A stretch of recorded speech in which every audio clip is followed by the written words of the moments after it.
Hello, friends. Today I'm going to talk about another of the new Yamas. These are the other 5 Yamas that we discovered during research. And the short backstory of this is that Patanjali, the ancient exponent of yoga, took the vast knowledge and scriptures dedicated to spirituality and yoga and condensed them down, you might say, into the Eightfold Path. And he listed 5 yamas and 5 niyamas. Yamas is the first step on the spiritual path. Niyamas is the second. The yamas are things to restrain in ourselves, to not do, to make a lot of effort into curbing those impulses. The niyamas are the things to encourage, the things to practice.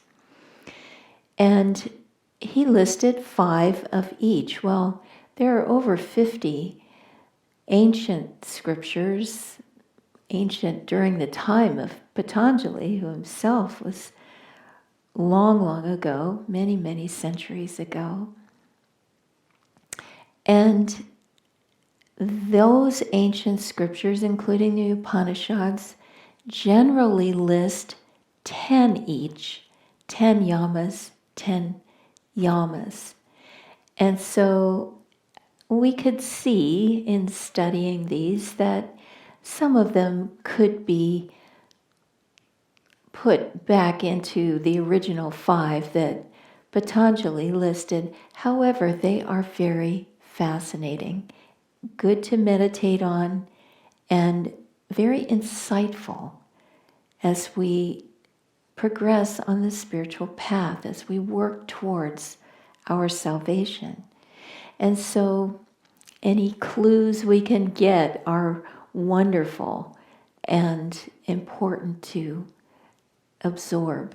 And so I've talked about Arjava, which is non-hypocrisy or sincerity, and Daya, which is we know as kindness and compassion. And as a yama, it means non-prejudgment. And today I want to talk about Kshama, which means patience and forgiveness. And as a yama, it means not being agitated by suffering. Isn't that wonderful? It reminds me of a cartoon that I saw.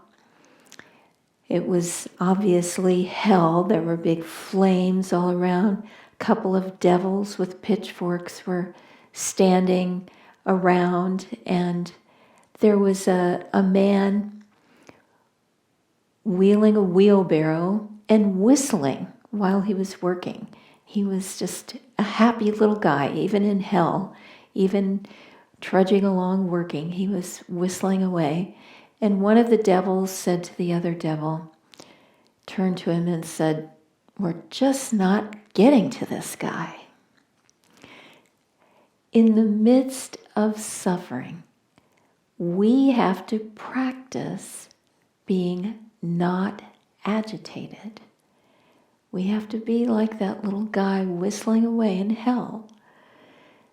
And it's a very important aspect of life to have patience with circumstances, not to be so affected by the little things that happen in life. I've often told this story of right before the coronavirus hit, I was contemplating just the little irritations of life and how we make such a big deal of them. But really our lives, especially in America, have been just amazingly comfortable and free of worries like, where are we going to get water or electricity or food? We've really been quite spoiled in this country.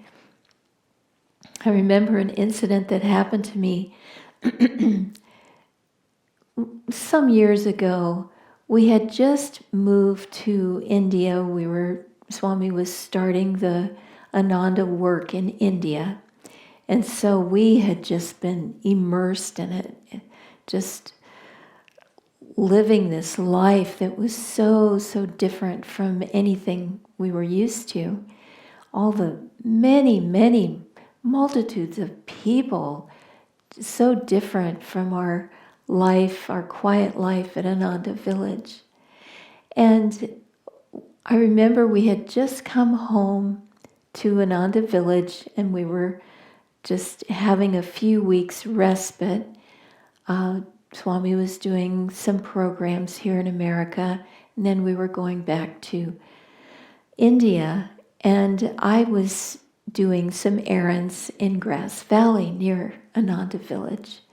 And I remember that I was crossing the street. There was no one else around.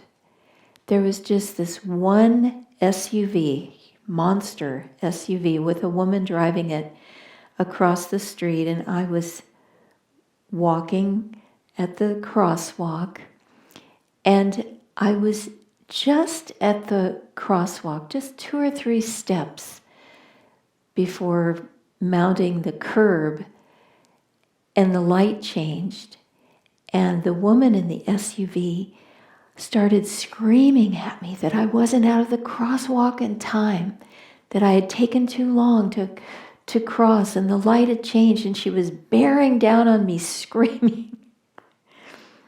And I thought, oh boy, we need a little more patience in this country. Road rage is such a thing here in America.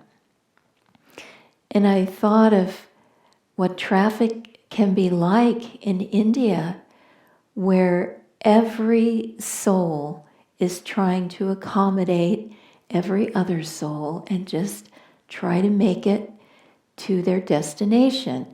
And a little crossroads like the one I was crossing in Grass Valley could be filled with hundreds of people, cows, pigs, motorcycles, rickshaws, school children, old people, just this amazing array of life. We have to be centered in ourselves so that we can flow with the flow of life. Stuff happens in life. Pandemics happen. Plagues happen. Floods, fires, hurricanes, storms, disease, death. It all happens right here. This is the drama of life. And so our purpose in being here is to learn to rise above all of that and to see in each obstacle the golden opportunity that is hidden. It reminds me of a story. In ancient times, an emperor decided that he needed to teach his people a lesson. And so he took a huge boulder, as big as this room, and he had it placed right at the gate of the city, so that it was just nearly impossible for people to go in or go out. So they had this huge obstacle that they had to overcome with their horses, with their goods, just on foot. All the travelers had to endure this obstacle in their path. And so people grumbled and people were upset and people had trouble and they were angry and all these reactions happened. But still, every day, hundreds of people flowed in and out of the city, making their way over this incredible obstacle. Until one day, there was a man who said, I'm going to do something about this. And so he devised all these levers and pulleys, and he got friends to help him, and he managed to pull the boulder away from the city gate. And what did he find? Underneath the boulder was a treasure chest. More gold than he could imagine. And that is our test. We have to find the gold hidden under the obstacle in our path. Everything is for a purpose. And God hasn't decided to just torture us with this pandemic. God has given us an opportunity. Yogananda would often say there are no obstacles, there are only opportunities. Years ago at Ananda Village, we had a spring festival and we created not an obstacle course, but an opportunity course where people were climbing rope bridges and crossing little streams and doing all sorts of fun things for entertainment, to test our prowess. That's what this life is for. How centered can we be? How much in love with God can we be? And keep our equilibrium, keep our joy. There's a beautiful story about a saint from many, many years ago, Rabia, a woman saint. And she was on her deathbed when some of her disciples came to say goodbye to her. And one of them, trying to cheer her up, said,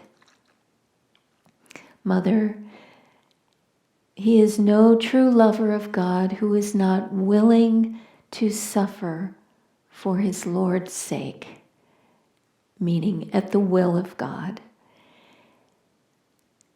And Rabia said, no, this doesn't sound quite right. And another devotee said, well, Mother, he is no true lover of God who is not happy to suffer for his Lord's sake. And she said, no, that smacks of ego. And another devotee said, then Mother, you tell us, what is the truth? And she said, he is no true lover of God who does not forget his suffering with love for God.